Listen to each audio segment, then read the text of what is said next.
welcome back to Vinyl Friday, where I go through my records in alphabetical order like a big nerd and talk about why I love them. We have just finished our little Rubber Soul Odyssey. I'll provide a few quick updates about the sequel project to the Rubber Soul Odyssey at the end of this video. In the meantime though, we're going to be giving this a spin. ELO's greatest hits. And to be honest, I think we're going to have to spend a couple of weeks on this because, as it's a greatest hits album, predictably, some of their greatest hits are on this here record. Today, though, we'll be listening to this.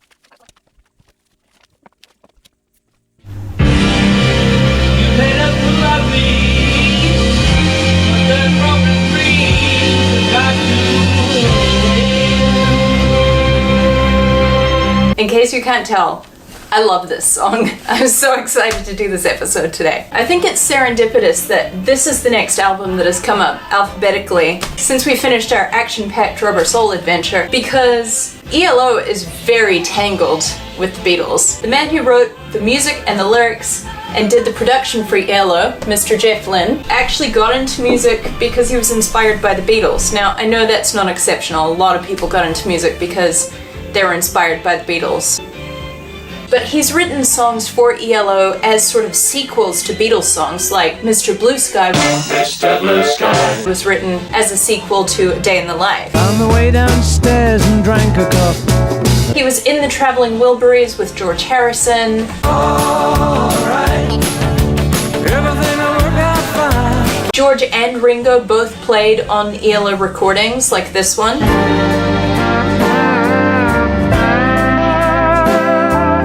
Oh, listen to that buttery slide guitar.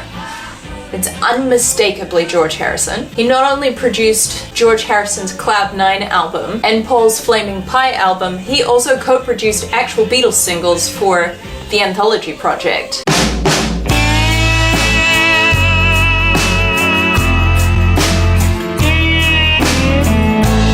A certain Mr. John Lennon referred to ELO as sons of the Beatles. So, this seems like a nice transition to ease us out of Beatledom and back into regular music.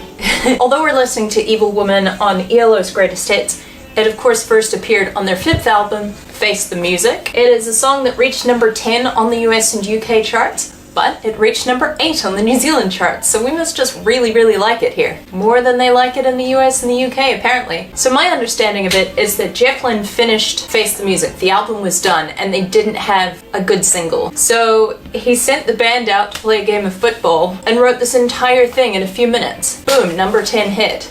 Except in New Zealand, number 8 hit. He has never said who the woman in question is, which is probably good. If I were the evil woman in question, I probably wouldn't want to know that this song was about me, because this is a song that is mired in spite deliciously. There is so much that I love about this song, so I kind of just want to start at the beginning, and we can just work our way through. The most obvious thing for us to explore first is this song's grandiose introduction.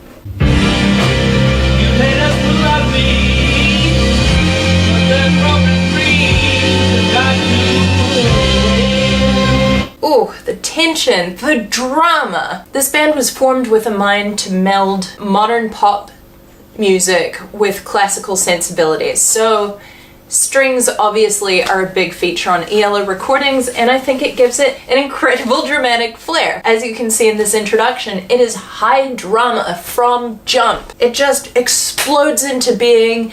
The cymbals are going off. Let's have a listen to that again.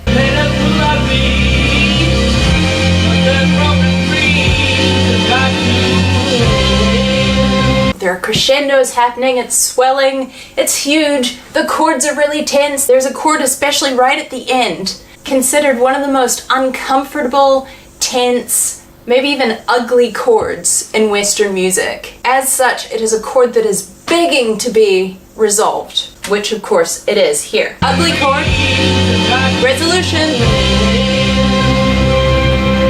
What is that chord?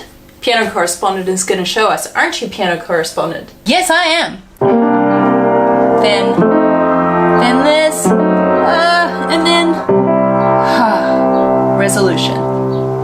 I mean, that is one hell of a way to open a song. How dynamic. Especially as the rest of the song is actually pretty simple, and it's based mainly around 3 chords. And then those 3 chords just repeat. They're the same chords in the verses. In the chorus, there are a couple of moments of respite. Piano correspondent, what are the 3 chords that I'm talking about? So these 3 chords sound like this. If you're just playing the treble, the chords sound like this.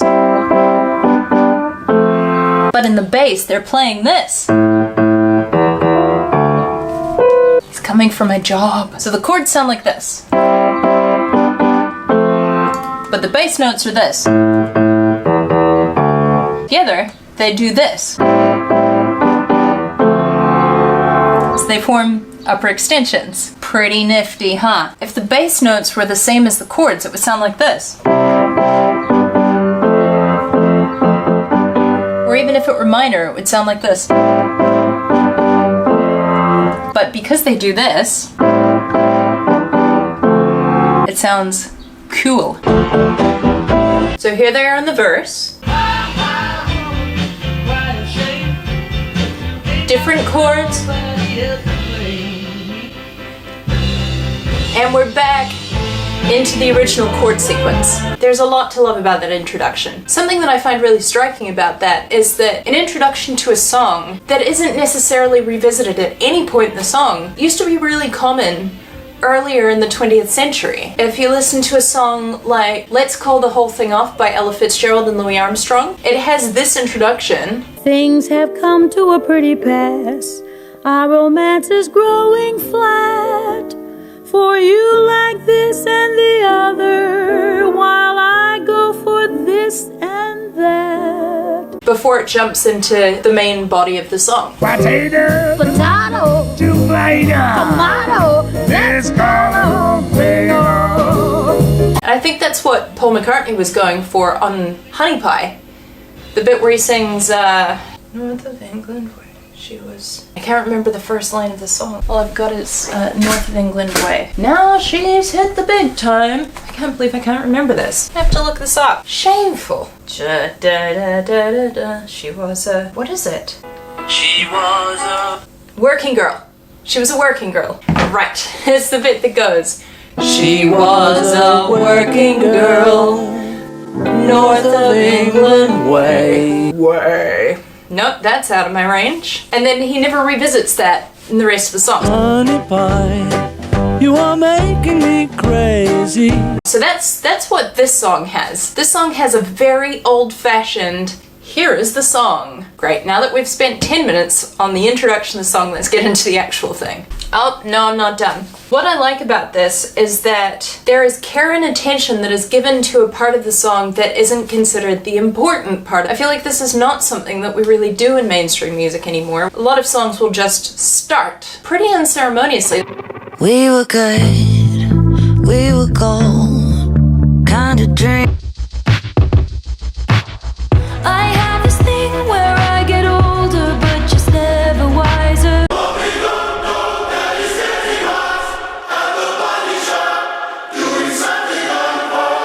Take a look inside your heart, is there any room for me? I won't have to hold my breath till you get down on one knee. That doesn't make them bad songs. I just think it's a pity that we've let this go by the wayside. This is what it looks like when you afford an introduction the same attention that you might the writing for the verse or the chorus. I think it's important to get into what this song is about because it's reflected in the music. As I said before, this song is deliciously acrimonious, vengeful. There's some pretty mean-spirited lyrics and it's juicy. Here are some examples. There's an open road that leads nowhere, so just make some miles between here and there. Ha ha, woman, what you gonna do? You destroyed all the virtues that the Lord gave you. Also, like, how good are those ha-has? How petulant. Love it. I am so here for this drama. Ha-ha. It's like the sense of tainted glee that you get listening to someone sharing someone else's juicy gossip. Now, I know that that's not a virtue, but we all have that to some extent, right? Everybody loves a bit of gossip. It's so good that you're feeling pain, but you better get your face on board the very next train. Or perhaps the best of them all. Ha ha! Very nice to know that you ain't got